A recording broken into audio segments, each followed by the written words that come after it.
wewe ni Mungu usiyeshindwa. Sasa kuna Mungu kuja kuponya, kuja kutatua tatizo, kuja kusikiliza mahitaji yako, lakini hakuna kitu kizuri kama kumtaka Mungu anayekaa. Amen. Hapo ndio watu wengi wamefeli. Wanamtaka Mungu afanye mambo yao, lakini hawataki Mungu akae na wao.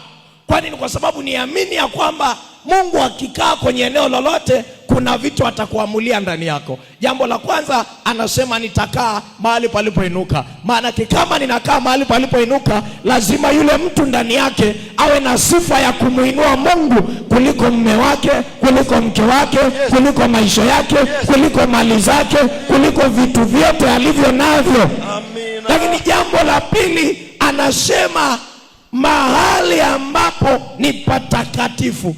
Patakatifu maana yake nini? Usafi wa moyo. Amen. Na usafi wa moyo hauendani tu na unachofanya, inaendana pia na unachokiwaza. Kuna mtu anaweza akawa kanisani lakini anawaza vitu vibaya. Yuko mbele za Mungu anawaza, yani nikitoka hapa yule jirani yangu alinitukana jana, yeye nitaenda kumkomesha. Akimwangalia mwenzake amevaa vile, asema hata mimi naweza kununua. Yule anajifanya miguu alio nayo hata iendani na hiyo nguo aliyovaa. Si hatuulize sisi, ndani yake ana mawazo mabaya. Ina maana hakuna utakatifu ndani yake. Ngoja nikupe ishara za utakatifu ndani ya mtu. Huwa hawazi kukosea kwa mwingine, anawaza kusafishwa kwa mwingine. Amen. Lakini Mungu, neno kutubu, neno na watu waliotubu, maana yake ni watu ambao walikuwa nje ya Kristo. Sasa wamerudi, wanasema Baba, nimehangaika huko duniani kote, nimeteseka, sijaona faida, nimerudi kwako, naomba unisaidie. Amen. Maisha niliyoyaishi hayajanipa faida, nimeshika fedha, nimepambana na maisha, lakini leo nimeamua kurudi miguuni mwako. Huyu mtu anaanza kumtegemea Mungu, anaanza kutenga muda wake wa kuongea na Mungu. Tunasema huyu mtu ametubu, maana yake amegeuka. Amen. Unanisikia, unanielewa? Amina. Hallelujah. Amen. Lakini jambo la nne na la mwisho, pamoja na roho zenye unyenyekevu.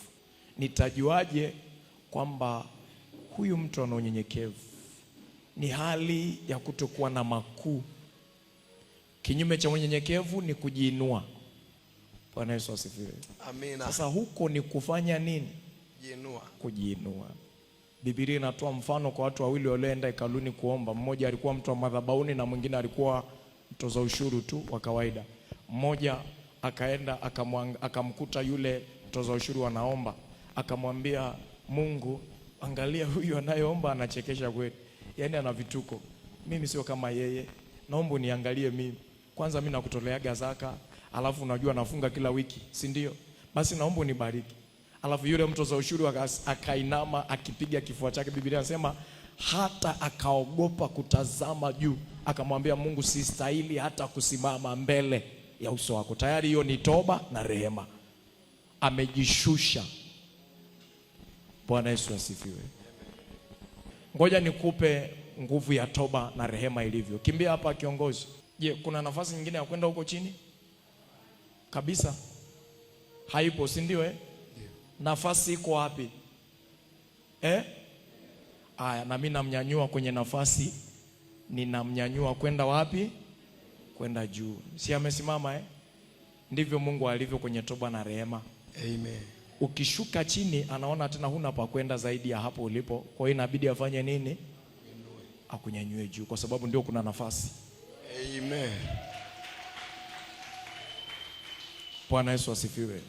Toba na rehema ni vazi la Mungu ambalo anawavika wanadamu ili wakae nalo.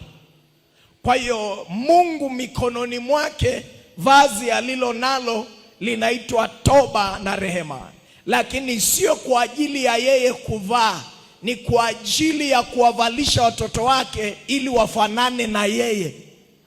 Kwa hiyo toba na rehema inatufanya kuvaa vazi linalofanana na nani? Na Mungu kiroho. Amen.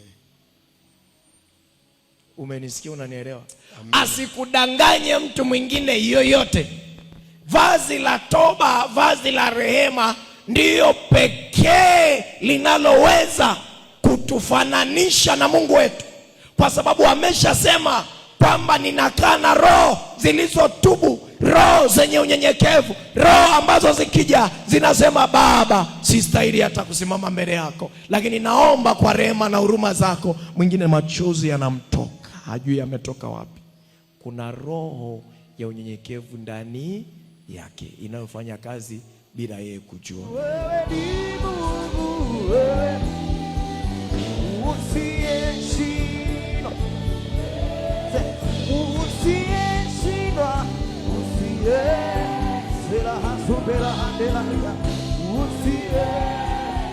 wewe ni Mungu.